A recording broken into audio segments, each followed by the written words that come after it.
the question has to do with givers and takers, pretty clear. Then, if we understand givers and takers, we are now moving to governed and ungoverned, which is an application of givers and takers.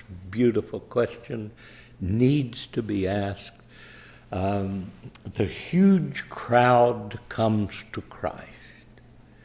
Not many people understand that whole crowd are takers. Jesus knows that. We don't know that, but the whole crowd has come to get something.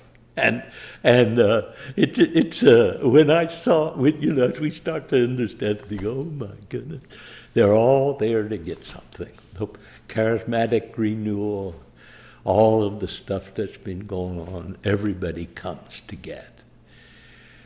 Now comes the eros agape paradigm, and we want to stop being takers. Mm-hmm.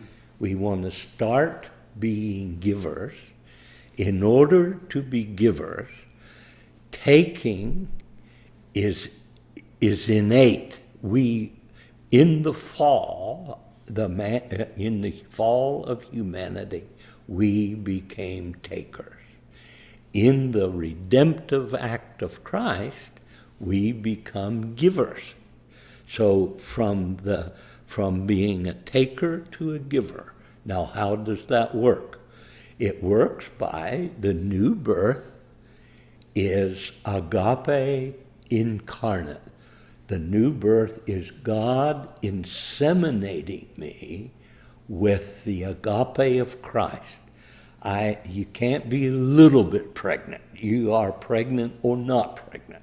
So the insemination is the incarnate agape of Christ. It's put in me as a seed. It needs to be cultivated, and we talked about this a little bit, 30, 60, 100. It's incremental. It's first the blade, then the ear, then the full corn. These are all growth processes. And then suddenly I am able to say, like Paul says in 2 Corinthians 5:19 says, agape controls or governs me. I suddenly am aware that the government of God, which is the kingdom of God is being made authentically real in my person. And he is governing my responses. As he governs my responses, I begin to be a giver and not a taker. I see the difference. I now respond as a giver, and it is so fun.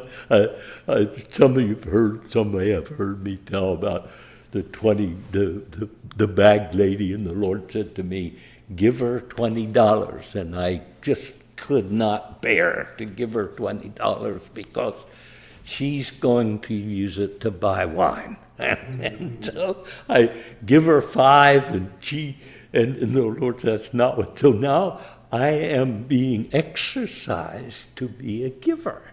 And so finally, in this kind of dismay and despair, I called her back and I said, I need to give you this $20.